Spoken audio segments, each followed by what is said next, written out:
as you mentioned it at the very beginning, this the whole concept of starting with the end in mind, and not just the end in mind, because your business will evolve and grow, and you will come up with new ideas anyway. But I think one of the hardest things is to start with the end in mind for you. What kind of life do you want to live? Isn't it? And then 100%. then you fit the business into it. But then, as you say, the shiny object syndrome of actually building the business. But then the hardest of it as well, to build the business. Um, it is complex though, isn't it? So how do we simplify that complexity?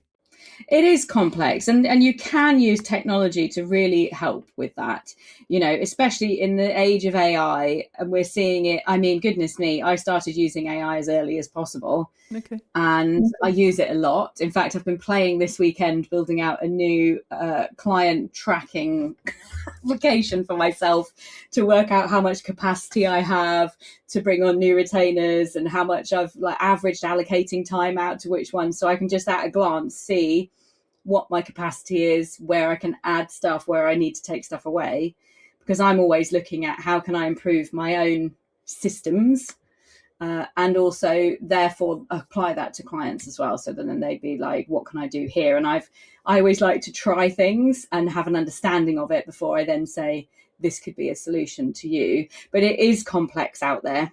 I think it's really easy. I'm a sucker for it, adding in a little bit of extra complexity, and I have to pause and look at it and be really savage, really, and be like, what am I, I'm overcomplicating stuff here. And a great example actually of this is, I was talking to somebody a while ago, but it's a common thread, I think, for a lot of people, particularly in the early stages of business. And they were saying, well, I can't possibly do any work because I can't get clients, because I've not got a website and I've not got this and I haven't got my account set up and I've got all of that.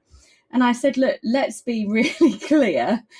All you need to get a client straight out the door, especially in something like consultancy or coaching or something, Yeah. is a conversation with somebody, and then to send them an invoice, which can be a Word document or a piece of paper. Like, it can be super simple, and then you can build it up from there. We But don't have to have all the complex systems in place, but but this they is can be really handy. so incredibly difficult, because left, right, and center we are hearing that you need to grow your audience, you need to have a funnel, you need to have a freebie, you need to have a hook, you need to be on social media, you need to post 3 times a day nowadays, and every single social media channel. But no, just do 3 times a week and just on one channel, and that's enough just to get started. And literally just sort of recalling all of this is making me dizzy. Never mind actually being able to have that conversation with the right person to get a client through the door.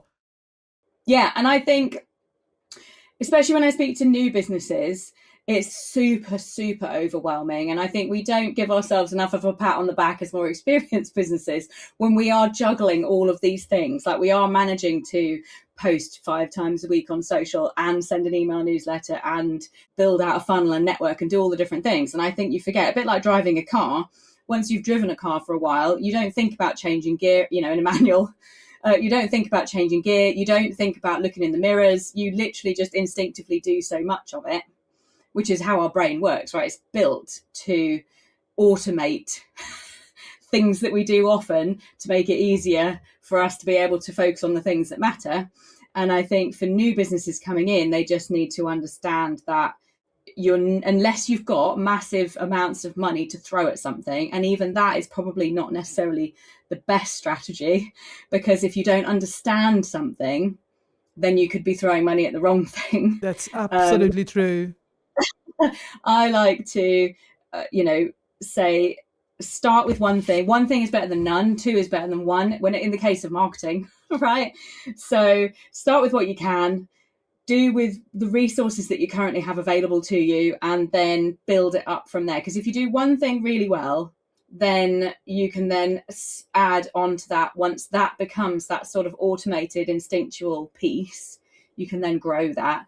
And not forget some of the old school stuff of like physically getting out and meeting people and expanding your network through conversations and things like that. In addition to, don't just think I'll set up a Facebook page and all of the stuff will come to me. We have to be. I think that's such a thing, isn't it? That we believe that sort of our brain is still sitting in that old, well, now completely old-fashioned status of thinking, I open a shop, I open the door, and people will come.